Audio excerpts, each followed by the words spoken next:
오늘 시편에서 다윗은 하나님을 향한 감사와 또 기도 이런 말씀들이 함께 들어 있습니다. 어떤 대적이라든지 이런 부분에 대한 말씀은 오늘에는 그렇게 나와 있지 않고요. 하나님께서 특별히 비를 내려주시고 또 땅을 기름지게 하시는 그런 은혜에 대해서 노래할 뿐만 아니라 앞부분에서는 이런 은혜가 하나님의 백성된 자들에게만 주어진다. 그래서 크게 본 시편은 1절에서 3절까지는 하나님의 백성된 자의 어떠함을 이야기하고 있고 4절에서부터 마지막 절까지는 그로 말미암아 누리는 복을 이렇게 이야기하고 있습니다. 대체로 먼저 하나님의 백성된 언약의 백성된 자들의 그러한 구원의 복을 특별한 은혜를 먼저 노래하고 그리고 일반적인 은총을 또 노래하는 그런 모습을 볼 수 있습니다. 우리가 구원받지 않고는 하나님의 일반적인 은혜도 노래할 그러한 심령이 없죠. 그러한 마음도 우리가 가질 수 없고 오직 거듭난 백성만이 하나님이 일반적으로 내려주시는 그러한 모든 은총도 하나님이 주셨다 하고 노래하게 되는데 오늘 시편은 그렇게 우리가 전체적으로 한번 바라볼 수 있을 것 같습니다. 특별히 오늘 시편에 대해서 어떤 역사적인 배경에 여러 이야기가 있지만 대체로 비를 내려주시는 그래서 다윗 시대 때 보면 그런 압살롬의 반역이 있고 난 후에 또 3년 동안 기근이 들거든요. 그래서 왜 이렇게 기근이 드냐 이제 그렇게 봤을 때 바로 그 기브온에 대한 정당한 대우를 하지 않았다. 기브온은 그 아모리 족속이죠. 그러니까 유대 민족이 아닌데 속여서 우리가 알지 않습니까? 유대 민족으로 이렇게 편입이 됐는데 그럼 뭐 마치 야곱이 속여서 축복을 받았어도 그 축복이 유효하듯이 바로 하나님 편에서 바로 인쳤기 때문에 기브온 족속은 이제 보호를 해야 되거든요. 그런데 사울이 이 기브온 족속을 무시하고 죽여버립니다. 이제 사울의 족속들이. 그러니까 바로 기브온의 그러한 땅이 그런 호소를 한다. 뭐 그런 성경의 내용들이 있지 않습니까? 그러니까 3년 동안 비가 내리지 않죠. 그래서 이것을 이제 깨닫게 돼가지고 결국에는 그 사울의 후손들 중에 7명을 목을 매서 죽이죠. 어떻게 보면 상당히 원시적으로 그렇게 느껴지지만 그 당시에는 이러한 그 하나님의 언약의 의미로움 이런 것들이 드러나는데 그렇게 하니까 이제 비가 내리고 또 그 사울과 요나단의 그런 또 시체도 또 잘 수습해서 또 묘에 기스의 묘에 또 이렇게 매장해주고 하니까 이제 그 땅에 복이 이제 임하는 뭐 그런 내용들이 사무엘하 21장에 기록되어 있는데 대체로 오늘 이제 우리가 후반부에 보면 아주 비가 내려가지고 막 얼마나 대지를 적시는지 너무 이게 잘 이렇게 그냥 그리듯이 묘사해 나왔거든요. 그래서 대체로 그런 배경하에 이 시가 작성된 것이 아니냐라고 보는 경우가 있는데 뭐 정확한 것은 우리가 알 수 없고 또 그걸 안다고 해서 결정적으로 이 시를 이해하는데 무슨 뭐 그것 때문에 결정적인 어떤 키가 된다든지 그런 것은 아닙니다. 시는 어떤 역사적 배경하에 기록되지만은 또 역사적 배경을 넘어서서 의미를 갖는 것이 바로 시가 아니겠습니까? 오늘 1절에 보면 하나님이여 찬송이 시온에서 주를 기다리오며 좀 우리가 낯선 표현이라고 볼 수가 있는데요. 주를 기다린다 이 말은 찬송하는 그러한 준비가 되어 있다. 주의 백성들이. 그러니까 시온이란 말은 우리가 보통 시온이 나오면 교회로 이렇게 이해가 됩니다. 그래서 바로 하나님이여 교회의 찬송이 주를 기다리고 있다. 이 말은 준비되어 있다. 우리가 정말 찬송하고 싶은 마음이 꽉 차 있다. 그렇게 이 기다리오며라는 단어를 생각해 볼 수가 있다는 것입니다. 그래서 뭔가 칵 채워가지고 이제 나타나면 그걸 드리겠다. 그러니까 주님이 나타나시면 기도를 드리려고 우리가 지금 준비하고 있다. 혹은 잠잠하게 기다리고 있다. 그런 의미에서 기다리오며. 그래서 아주 찬송을 드리고 싶은 거예요. 그러니까 주님이 언제든지 오시면 찬송 드릴 준비가 되어 있다는 거예요. 그런 마음입니다. 찬송이 시온에서 주를 기다리는데 이렇게 찬송을 기꺼이 드리는 마음은 바로 후반부에 보면 서원의 마음과 통한다.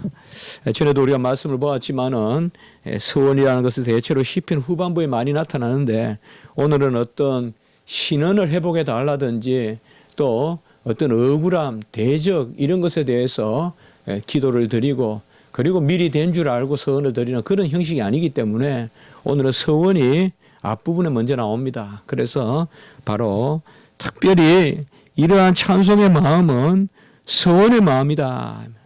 그러니까 미리 하나님이 모든 것을 이루어 줄 아시고 모든 것을 하나님께 맡기는 가운데서 바로 우리가 미리 하나님께 찬송을 드리는 그러한 마음. 곧 이 마음은 2절에 보면 기도를 들으시는 주여 모든 육체가 주께 나아오리라. 결국은 1절 후반부에 이 서원을 어떻게 볼 수가 있는가 하면 어떤 구체적인 서원이 아니라 무슨 일을 이루어 주셔서 감사한 것이 아니라 바로 전반적인 그런 인격적인 서원이다. 그러니까 범사에 감사하는 모습으로 우리가 이 시편을 볼 수가 있겠습니다. 그러니까 기도하면 들어주시는 그 주께 우리 육체가 나아간다. 또 우리가 나아간다라고 이렇게 말하고 있습니다. 사실 육체라든지 영혼이라든지 이런 것은 사람의 전인격을 뜻한다고 보면 되겠습니다. 그래서 기도를 들으시는 주님, 범사의 기도를 들으시는. 그래서 하나님의 뜻대로 구하면 무엇이든 들으시는 줄 알고 우리가 주께 나아가고 그것이 바로 서원을 드리는. 그래서 서원을 주께 이행하리라. 이 서원은 뭐냐? 무슨 기도든 드리면 하나님께서 우리에게 응답해 주신다는 그러한 특정한 일이 아니라 하나님께 뜻대로 구하면 하나님이 행하신다는 그런 전반적인 인격적인 어떤 그러한 자리 혹은 이치, 자격이라고 할까요? 곧 자녀됨에 대한 감사. 자녀로서 마땅히 구하면 하나님께서 갚아주시겠다는 그 기도에 대한 확신, 그 서원, 이것으로 말미암아 찬송 드리겠다. 이것이 1절과 2절에 이렇게 나와 있는 우리의 마음이라고, 바로 시편 기자의 마음이라고 볼 수가 있겠습니다. 우리가 범사에 감사라는 것은 어떤 일로 감사라는 것이 아니죠.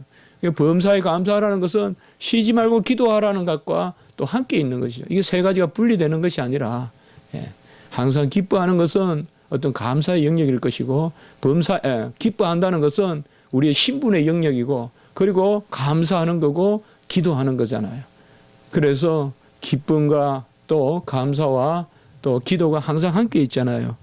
그렇게 봤을 때 오늘 이 시편도 바로 그 범사에 감사하면서 항상 기도하는 그 마음, 그것이 바로 서원의 마음으로 표현되어 있는데 이러한 것은 달리 이루어지는 것이 아니라 3절에 보면 바로 우리의 허물을 주께서 사하셨기 때문에, 주께서 죄악을 사하여 주셨기 때문에 바로 통로가 열렸다. 그 3절에 보면 죄악이 나를 이겼사오나, 이 죄악이라는 것은 바로 나를 유혹하는 어떤 그런 그 괴계, 또 어떤 그 세상적인 어떤 그러한 허물, 또 바로 보면 우리의 허물 이런 부분이 있지만은 이것으로 말미암아 하나님과 나 사이가 멀어졌지만은 주께서 죄를 사하여서 그 허물, 그 담을 허물어 주셨다. 그래서 결국 이 3절이 있기 때문에 1절과 2절에 노래가 있는, 그래서 우리가 범사에 감사하면서 찬송하면서 서원을 갚으리이다 하고 기도하면서 나아가는 것은 다른 것이 아니라 죄악이 나를 이겼사오나, 이 말은 죄로 말미암아 하나님과 나 사이에 담이 있었지만은 그러나 주께서 그 허물을 사하여 주셨나이다 라고 이렇게 말하고 있습니다. 결국에는 마땅히 제사함을 받고 성도된 자가 하나님과의 온전한 관계에 서 있음, 이것이 바로 범사에 감사할 또 서원을 우리가 드리고 갚아야 될 그 부분이다라고 시편에서 지금 말하고 있는 것입니다. 이사야 59장 1절에 보면 여호와의 손이 짧아 구원하지 못하심이 아니요 귀가 둔하여 듣지 못하심도 아니라 오직 너희 죄악이 너희와 너희 하나님 사이를 갈라놓았고 너희 죄가 그의 얼굴을 가리어서 너희에게서 듣지 않으시게 함이니라 라고 이렇게 말씀하고 있죠. 바로 이사야 59장 1절과 또 이어지는 2절의 말씀, 이런 말씀들을 통해서 우리가 생각할 수 있는 것은 바로 새로운 시대에 하나님이 우리에게 주시는, 만국에 주시는, 모든 성과 모든 이방에 주시는 그러한 새 빛은 뭐냐, 새로운 빛의 자녀들은 뭐냐, 바로 이러한 어두컴컴한 그 커튼이, 장막이 걷히고 하나님 앞에 나아가는 것이죠. 여호와의 손이 짧아 구원 못하시는 것도 아니요 귀가 둔하여 듣지 못하는 것이 아니요 죄악이 그것을 갈라놓았는데 그 죄를 이제 하나님께서 사하여 주시기만 하면, 죄 때문에 하나님이 얼굴을 가리고 듣지 아니하시는데 그 죄만 사하여 주신다면, 그 죄만 우리가 없이 한다면 하나님께서 얼굴을 우리에게 비추어 주신다. 우리는 항상 성경을 통하여서 무슨 일을 적극적으로 한다기보다 하나님이 하시도록 우리를 준비하는, 그것이 성도의 몫이 아닌가. 그래서 이스라엘 백성이 할례를 행하고 요단을 건너고 또 여리고를 나아갈 때 할례를 행한다는 것은 어떻게 보면 이것은 전쟁을 하는데 정반대로 나아가는 거 아니죠. 싸우는 사람이 살을 찌어도 문제일 텐데 살을 베고 나간다는 것은 전쟁을 아예 지겠다고 마음먹고 가는데, 그게 바로 우리가 할 일이다. 우리가 할 일은 뭔가 적극적으로 한다기보다 하나님이 하시게끔 준비하는 건데, 간혹은 하나님이 하시게끔 할례를 행하고 하나님이 하시게끔 큰 전쟁을 앞두고 뭐 기름진 것을 먹어도 모자랄 텐데 무교의 빵을 먹고, 이건 힘을 못 쓰거든요. 그냥 생존하는 거지. 그렇게 힘이 없이 무슨 전쟁을 하겠냔 말이에요. 그러나 하나님은 항상 그것을 우리에게 요구하신다. 우리가 무슨 일을 할 때, 무슨 하나님 앞에 나아갈 때 사실상 항상 우리가 되돌아보면 그럴 게 있지 않습니까? 내가 그때는 참 힘이 없었다. 내가 무슨 그냥 체력을 길러가지고 그냥 몸이 튼튼해서 무슨 큰 일을 한 게 아니라 건강이 남아 돌고 해서 뭘 한 것이 아니라 하나님 앞에 오히려 하나님이 하시게끔 의도적인 어떤 자기 학대, 자해 그런 수준이 아니라 하나님이 원하시는 일을 우리가 하게끔 준비하는 것이, 그래서 바로 죄를 없애고 우리를 정결케 하고, 여기 이제 칼빈이 말하는 우리 끌어올리는 수르순 꼬르다, 우리를 끌어올린다는 말은 내 자질을 끌어올리는 그런 것이 아니라 오히려 우리를 비우는 것이고 우리를 낮추는 것이고, 이게 우리를 끌어올리는 것이랍니다. 그때 그런 것을 우리가 할 때 하나님께서 우리에게 역사하신다. 우리가 다니엘의 기도를 한번 생각해 볼 수가 있죠. 다니엘이 다리오 왕이 즉위할 때, 다리오 왕이 이제 메대 왕으로 즉위하는데 큰 왕이 되잖아요. 이 다리오 왕이. 근데 이때 이제 다니엘의 헤아려 보니까 예레미야 예언을 생각해 보니까 70년이 차는 날이란 말이에요. 차는 해가 되는 거예요, 이제. 그래서 70년 동안 예언된 그런 유수의 생활, 포로의 생활을 마치고 이제 하나님의 은혜가 임해야 될 그 해란 말이죠. 그때 이 다니엘이 기도하지 않습니까? 이 다니엘의 기도가 다니엘 9장에 1절부터 19절에 나오는데 이 기도도 제가 17절, 18절을 보니까 17절에 보면 주의 얼굴빛을 주의 항피한 성소에 비추소서라고 이렇게 이야기하고, 그러니까 주님께서 소통하게 해달라. 아까로 말하면 손이 없어 뭐 너희들에게 못 도와주겠냐, 귀가 없어 못 들으시겠냐. 여기서는 이제 주의 얼굴을 향하게 해달라고 그렇게 기도하고, 18절에 보면 우리가 주 앞에 간구하는 것은 우리의 공의를 의지하는 것이 아니라 주의 긍휼을 의지하여 함이니이다 라고 이렇게 말씀하고 있는 것을 볼 수가 있습니다. 사실 우리가 가진 바 담대한 것은 다른 것이 아무것도 없다. 어떤 태생이 아니요, 능력이 아니요, 어떤 자질이 아니다. 우리의 가진 바 담대한 것은 무엇이든 하나님께 구하면 하나님께서 우리에게 주실 줄을 믿는 것이다. 그 확신 가운데서 우리가 담대함이 있다. 바로 오늘 시편도 그렇게 1절에서 3절까지 말씀하고 있습니다. 이러한 하나님과의 소통, 또 하나님의 마땅한 것을, 하나님께서 우리에게 합당하게 주시는 것을 받는 자리에서 이제 4절로부터 13절에 보면 우리에게 임하는 복을 말하고 있는 것입니다. 특별히 4절과 5절에서는 보면 좀 더 구원의 복을 이야기하고 있고, 6절로부터 13절까지는 좀 더 그런 생업의 복이라고 할까요? 좀 더 일반적인 그런 은총이라고 할까요? 뭐 그렇게 볼 수 있지만 굳이 이것을 나누어 볼 필요는 없습니다. 4절에 보면 주께서 택하시고 가까이 오게 하사 주의 뜰에 살게 하신 사람은 복이 있나이다 라고 이렇게 말씀하고 있습니다.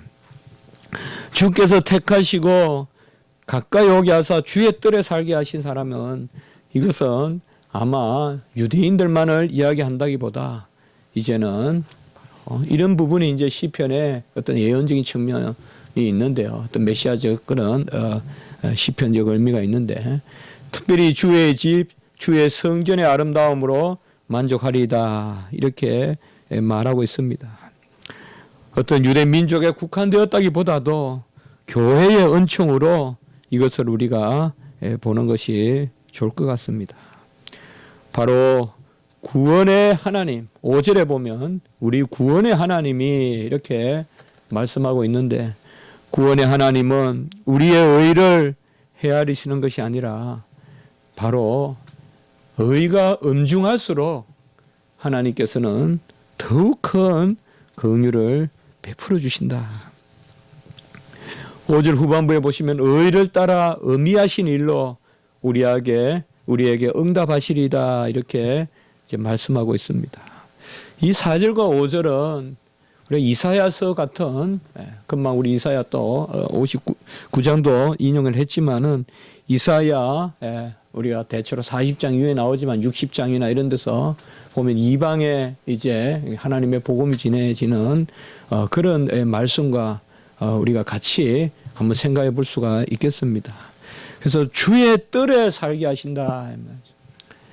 물론 이방인의 뜰도 있고, 바로 또 유대인이 또 갈 수 있고, 또 성소와 지성소 이렇게 우리가 나누어져 있지만은 이제는 그게 무색하게 되었고, 바로 오직 5절에 구원의 하나님의 의미하신 일로 응답하신다는 것인데, 이 의미하신 일이라는 것은 하나님께서 의를 다 이루시되 우리에게는 은혜를 베풀어 이루시는 것. 그래서 하나님의 긍휼이 클수록 하나님의 의미로움도 크다고 보입니다. 하나님이 큰 긍휼을 베풀수록 또 하나님의 의도 의미롭습니다. 그 가장 큰 긍휼이 바로 십자가의 긍휼이라면, 그 가장 큰 의미로움이 바로 아들을 주신 것이죠. 가장 큰 긍휼을 이루시려고 가장 큰 의미로움을 보이셨는데, 가장 큰 의미로움은 아들을 주시는 거예요. 아들을 주시는 거죠. 우리가 보면 뭐 우하나 이런 데도 있잖아요. 보면 먼저 자기 말을 안 들으니까 자기 자식부터 다스리니까 전 국민이 듣고 그런 것들이 있잖아요. 가장 의미로운 형벌은 뭔가 하면 바로 자기 자식을 다스리는 거거든요. 옛날에 이제 그 나라에서도 보면 그래서 포고를 내렸는데 자기 자식이 죄를 짓는다 이 말이에요. 우리 성경에도 나오잖아요. 그런 부분들이. 자기 자식이 죄를 지었을 때 자기 자식을 다스리는 건데 바로 하나님의 가장 큰 의미로움은 십자가에서 나타나는데 그것은 가장 큰 긍휼로 나타난다. 그게 바로 아들을 주신 것입니다. 그래서 1절과 3절에 그러한 하나님과 소통할 수 있는 자리에 이제 담이 허물어지고 하나님 앞에 기도하고 서은하고 범사에 감사하고 나갈 수 있는 그 사람들은 4절과 5절에 보면 바로 구원의 하나님이 땅의 모든 끝과 먼 바다에 있는 자가, 이 말은 이방을 향하여서도 하나님의 이미 은혜가 선포되고 있다.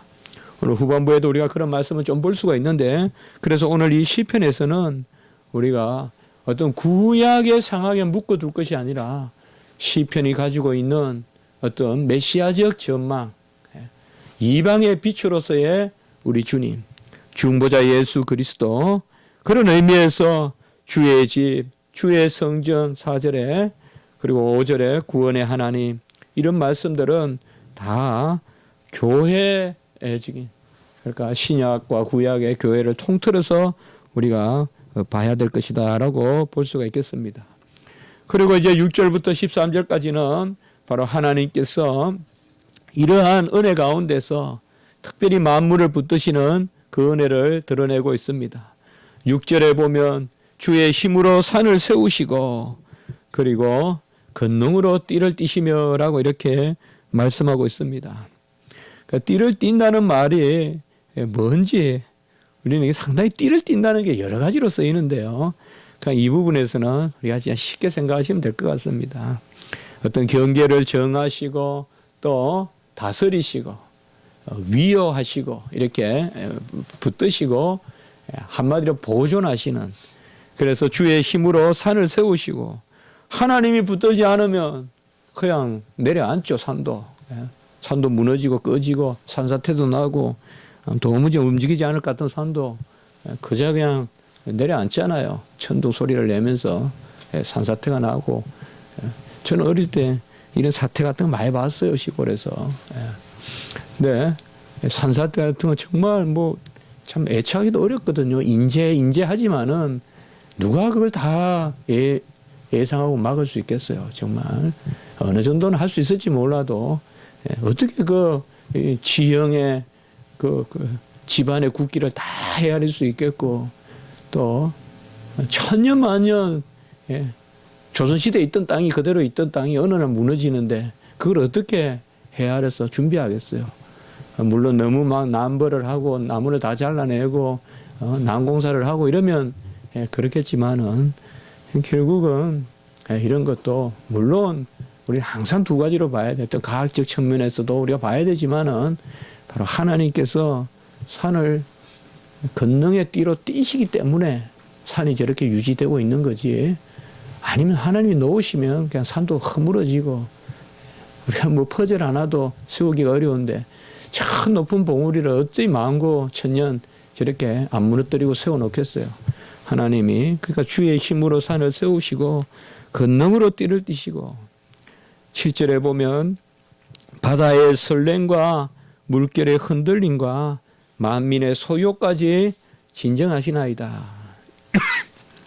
바다의 설렘이 뭔지, 바다의 무슨 의인법을 써서 이렇게 설렘이 있는지 몰라도 저는 바다의 설렘은 바다의 물이 밑에서부터 요동치는, 그러니까 바닷물을 느리기도 하고 줄이기도 하고 뭐 그런 생각 같이 우리 욥기에 나오듯이 땅을 열어서 뭐 바다에 물을 채우기도 하고 물이 차면 또 이제 땅을 닫기도 하고 바로 그런 하나님. 그러니까 물이 밑에서 웅웅하면서 채워져 가지고 물이 설렁설렁설렁하는 그런 물의 설림도, 그리고 또 물결의 흔들림도, 하나님이 원하시면 그냥 유로골라 같이 그냥 강풍도 주시잖아요. 하나님 주신 거잖아요. 풍랑도 주시지만은 또 하나님이 원하시면 잠잠하게도 하시잖아요. 하나님이 물결의 흉흉함도 지키시고 만민의 소요까지 진정하시나이다. 정말 사람들이 많이 들리는 떠드는 소리는 얼마나 힘듭니까? 우리가 참 견디기 어렵잖아요. 오늘날은 막 인터넷으로 막 그렇게 하는데, 특별히 우리가 그 히스기야 때, 뭐 제가 이렇게 생각해 보니까 히스기야 때 가장 이게 또 성경에 잘 나오잖아요. 사내립이 쳐들어오면서 랍사게를 보냈습니까 해서 막 그냥 온갖 협박을 다 하잖아요. 처음에 와가지고 금하고 다 떼가 놓고는 또 다시 이제 쳐들어 내려와가지고는 온갖 협박을 다 하는데, 그때 이제 히스기야가 기도하지 않습니까? 기도하잖아요. 그 사내립이 뭐라 그랬어요? 너희들 히스기야 말 듣지 마라. 히스기야 말 안 들으면 내가 너희를 좋은 데 데리고 가서 살 테니까 걱정하지 마라. 그러니까 이 땅을 떠나라는 거 아니에요, 이제. 그렇게 막 사내립이 이야기하거든요. 그럼 얼마나 그렇겠어요. 뭐 우리가 왕이 안 되어 보지만은, 우리가 조금 지도자가 돼 보면 이런 게 쉬운 게 아니거든요. 이방의 적이 와가지고 이제 막 밑에를 막 그냥 주민들을 들쑤셔가지고, 너희들 지금 저 히스기야 말 들으면 다 죽을 줄 알아라. 히스기야 말 듣지 마라. 여호와가 어디 있냐? 여호와가 언제 아수를 한 번이라도 이긴 적이 있었더냐 하면서 막 그냥 소동을 치잖아요. 이때 참 견디기 어렵습니다. 견디기 어렵습니다. 우리가 구체적인 일을 당해보면 사실 이 일은 당해봐야 알아요. 이런 일을 얼마나 오래 뚝심으로 버티는 애는 아무도 몰라요. 평소에 뭐 지조가 있니 신앙이 좋니 해도 이런 어려움 당해봐야 알아요, 여러분들. 흔들 때 잘 견디는 사람이 있어요, 또. 아주 그냥 굳건하고 지조가 있는데 몇 번 흔들면 그냥 뚝 떨어지는 사람이 있고요. 그게 많이 있어요. 그런 것도 우리가 평소에 예비해야 돼요. 준비해야 돼요. 기도해야 돼요. 네. 아주 급할 때는 이 견디는 힘이 있어야 돼요. 네. 평소에는 지혜나 이런 것이 필요하지만, 지혜도 필요하지만 특별히 이러한 견디는 힘이 있어야 되는데, 그렇다고 해도 그것조차도 하나님이 주시는 거다. 하나님이 바로 이사야를 통하여서 사내립에게 하나님이 말씀을 주시잖아요.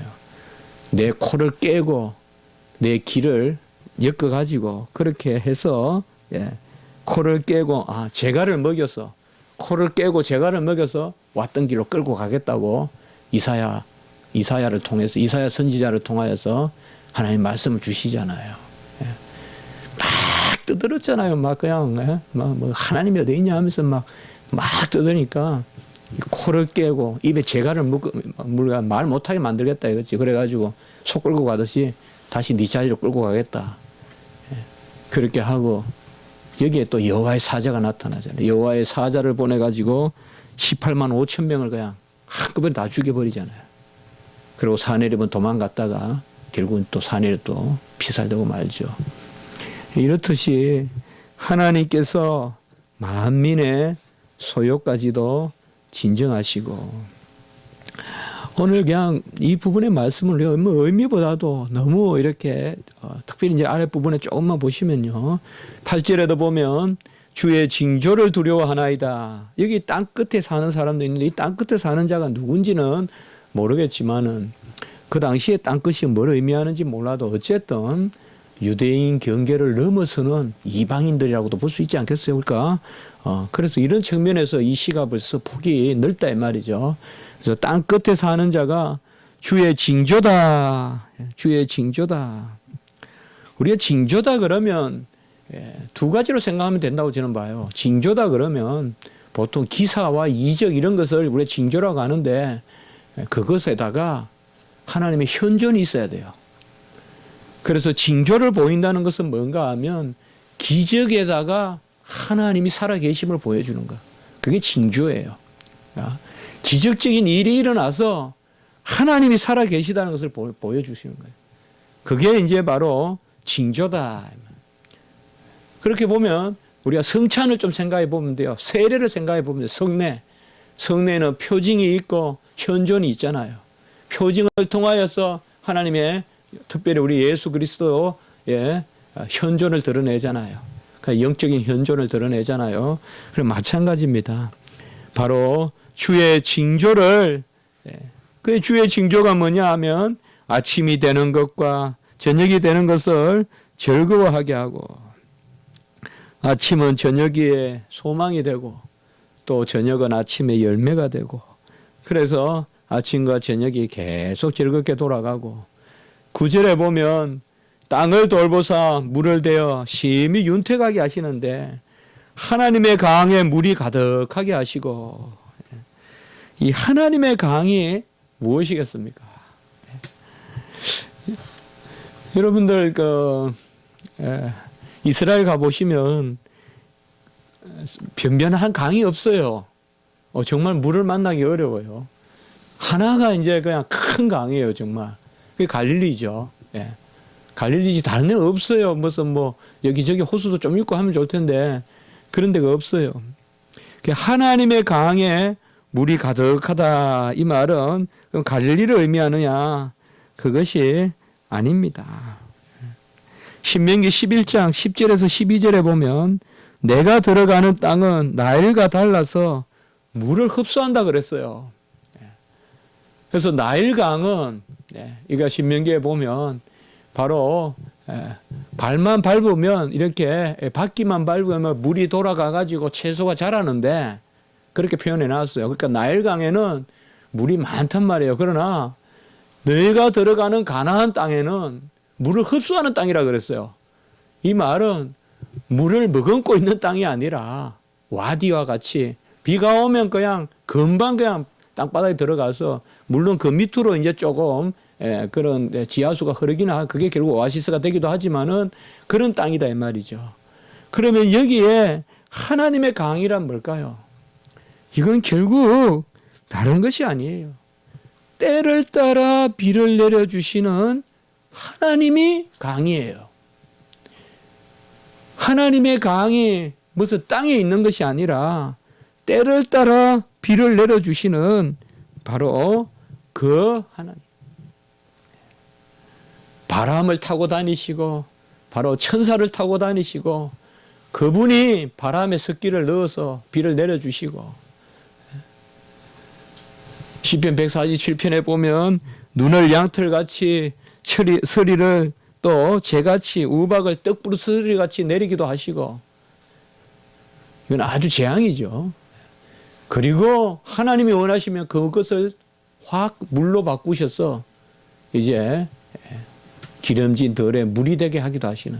그러니까 하나님은 원하시면 눈으로 징계도 하시고 우박으로 징계도 하시다가도 금방 원하시면 시편 147편에 보면 말씀의 바람을 불어서 말씀으로 그냥 싹 바람을 일으켜서 그 우박을 물로 바꾸셔서 농업용 물로 쓰기도 하시고, 그래서 하나님의 강은 다른 것이 아니라 하나님이시다 이 말이에요. 하나님이 하나님의 강이시다. 시절을 따라 비를 내려주시는. 이스라엘 백성이 군데군데 강이 있으면 강을 의지하겠죠. 그러나 그게 아니라 하나님을 의지해야 시시각각 때를 따라서 이른 비와 늦은 비를 때 맞춰 내려주셔야 곡식이 자라는 거예요. 일정에 보면 이스라엘은 다 천수답이다 이 말이죠. 그런 면에서는. 제대로 흘러내려오는 물은 별로 없고요. 제가 가보니까 저 북쪽이 오히려 기름지고, 북쪽이 기름진데 물이 그냥 쫙 그냥 지하로 다 흘러내려가는데 막 그냥 소리도 크게 흘러내려가는데 그런 땅입니다. 그래서 그렇게 물을 대주신다. 10절에 보면 밭고랑에 물을 넉넉히 대사 이랑을 편편하게 하시며, 저는 전에 이 시편을 보면서 이거는 시골 출신이 아니면 못 알아보겠다. 이거는 저는 이게 금방 알거든요. 밭고랑에 고랑과 이랑이 있잖아요. 고랑은 들어간 곳이고 이랑은 올라온 것이에요. 그래서 고랑에 물을 대서 그 물이 이제 이랑까지 올라가면 이랑에서 이제 심잖아요. 이렇게 이랑이 있고 고랑이 밭고랑 밭이랑이 있잖아요. 얼마나 리얼하게 지금 잘 표현을 해놨어요. 밭고랑에 물이 대서 물이 넉넉히 들어가니까 그 이랑에 있는 흙이 쫙 깔아앉았다 이 말이에요. 농사 지본 사람 알아요. 고랑에 물을 대면 이랑에 흙이 쫙 내려앉는단 말이에요. 습기가 올라가서. 지금 그 말이에요. 밭고랑에 물을 넉넉히 대사 이랑을 평평하게 하시며, 고랑에 물이 없으면 이랑이 그냥 먼지같이 날아가요. 부쩍부쩍 서 있어요. 그러면 정말 바람만 불면 날아가요. 그런 땅은 심을 수가 없죠. 그러나 물을 대면, 고랑에 물을 대면 이랑이 평평하게 돼서 담비로 부드럽게 하시고 싹을 복을 주시나이다. 이렇게 말하고 있습니다. 오늘은 무슨 신학적인 이야기라든지 뭐 그런 것을 우리가 또 시편 보면서 너무 추구할 바도 아니지만은 오늘 시편에서는 특별히 바로 그러한 하나님의 은혜, 산을 놓고 산을 지키고 그리고 하나님의 강이 흐르고 우리가 일용할 양식을 구해야 되지. 우리의 곳간은 따로 있는 것이 아니라 하나님의 곳간이에요. 하나님이 곳간이시다 이 말이죠. 하나님이 곳간을 이 땅에 만들어주는 그런 곳간에, 이건 왜 교만해서 안 되는 거예요. 그건 자질이 돼버리는 거죠. 하나님이 곳간이 되고 하나님이 강이 될 때 우리는 그걸 정가라고 하죠. 그가 날마다 일용할 것을 주시는 거예요. 날마다 몇 끼마다 그분이 곳간을 열어주셔야 우리가 먹을 것이 있죠. 하나님은 샘이, 하나님은 뚜레박을 주시지 않아요. 예수님은 내가 샘이다 그러지 않았어요. 내가 뚜레박이라 그러지 않았어요. 그러면 인간이 퍼먹는 공로가 있다고 자랑할까 봐 내가 물이라 그랬어요. 우리 주님은 끝까지 그냥 마지막 완성품으로 먹을 물로 들어오시는 거죠. 바로 그거죠. 하나님의 강으로 물을 주시고 11절에서 13절도 바로 이런 은혜를 계속해서 말하고 있습니다. 주의 은택으로 한 해를 간쓰우시니 주의 길에는 기름 방울이 떨어지며 들의 초장에도 떨어지니 작은 산들이 기쁨으로 띠를 띄었나이다. 아까도 산들이 띠를 띄었고 작은 산들이 기쁨으로 띠를 띄었나. 그러니까 여기 시는 상당히 정말 다윗이 얼마나 대단한 시인인가를 보여주는 것 같아요. 큰 산은 붙들고 계시고 작은 산은 옹기종기 아름답게 제2치로 지금 장식해 주시는 그런 표현이에요. 그래서 작은 산들이 아주 기쁨으로 옹기종기 그냥 우리가 무슨 액세서리 같은 게 보면 아주 즐겁게 붙어 있는 것 같잖아요, 몸에. 그러니까 작은 산이 기쁨으로. 그래 큰 산은 붙들어 계시고 작은 산은 옹기종기 기쁨으로 해주시고 들의 초장에도 기름이 떨어지는데 이 말은 우리가 추수 때 기름이 떨어진다고도 볼 수 있고 아니면 하늘에 기름진 것이 떨어진다고도 볼 수가 있고 그래서 바로 툭툭 떨어지는 그러니까 풍년 때는 거지도 먹을 게 있다 이 말이죠. 그러니까 길에 떨어진 것만 주워 먹어도 풍년 때는 산다. 제가 미국 가니까 그렇더라고요. 미국에는 기름이 떨어지는 동네고 영국 가니까 정말 없더라고요. 영국에는 정말 휴지 하나도 힘들다. 미국에는 휴지 같은 거 조금만 부지런하면 어디든지 있어요. 버려놓은 거. 갖다가 뭐 좀 쓰다가 그냥 이렇게 많았어요. 그런 거. 또 뭐 3시만 되면 빵 가져가라는 데도 있었고 어디 조금만 움직이고 가면 그냥 무료로 밥 먹을 때도 있었고 뭐 군데 그런 데가 있었거든요. 특별히 우리가 개혁주의 그런 구제 정신이 강한 그런 제가 동네에 살아서 그런지 몰라도 어쨌든 미국의 풍요함이 있었거든요. 그러나 영국 가니까 그렇지 않더라고요. 뭐 영국에는 뭐 최고 많은 금이 있다 하고 그런 말을 하는데 아무리 중앙정부가 돈이 많으면 뭐예요. 백성들의 삶은 고달픈데 여기는 기름이 떨어지고 초장은 양떼로 옷을 입었고 골짜기는 곡식으로 덮였고 다 즐거이 외치고 노래하나이다. 그래서 바로 칼빈이 말했던 눈부신 영광의 눈부신 하나님의 영광의 극장, 그것을 특별히 오늘 노래하고 있습니다. 제가 말씀을 준비하면서 오늘은 그냥 이 자체를 우리가 한번 쭉 보시면 되겠다. 그래서 하나님이 우리를 죄를 사하여 주셔서 담을 허물어 주셔서 기도할 수 있고 하나님께 구할 수 있도록 한 그러한 우리가 누리는 그 복에 대해서 오늘 말씀하고 계시는 것입니다. 그래서 우리가 이것을 즐거워하고 감사하면서 또 자연을 통하여서도 우리가 하나님께 영광을 돌리는 그런 은혜가 있었으면 좋겠습니다. 기도드리겠습니다. 거룩하고 자비로우신 하나님 아버지, 우리가 다 외국인과 나그네와 같이 아버지여 주님과 하나 될 수 없고 또 아버지 하나님께 속하지 못한 백성이었는데 저희들을 주의 뜰로 인도하여 주시고 주의 집으로 인도하여 주셔서 이제 기도하며 또 서원하며 하나님께 감사하는 삶을 살게 하시고 오늘 말씀과 같이 또 구원의 그런 기쁨을 누릴 뿐만 아니라 온갖 만물의 부요함을 저희들에게 누리게 하시니 감사를 드립니다. 이러한 은혜 가운데서 찬송이 넘치게 도와주시고 모든 일 가운데 하나님의 시시각각으로 베푸시는 그 은혜를 생각하면서 나아가는 저희들이 되게 해 주시옵소서. 하나님이 내려주시는 기름진 것을 사모하게 도와주시고 그것을 영적인 눈을 열어 바라보게 하시고 얼마나 하나님이 우리를 채우시는지 그것을 감사하는 심령이 되게 해 주시옵소서. 구주 예수 그리스도 이름으로 감사하며 기도드리옵나이다. 아멘.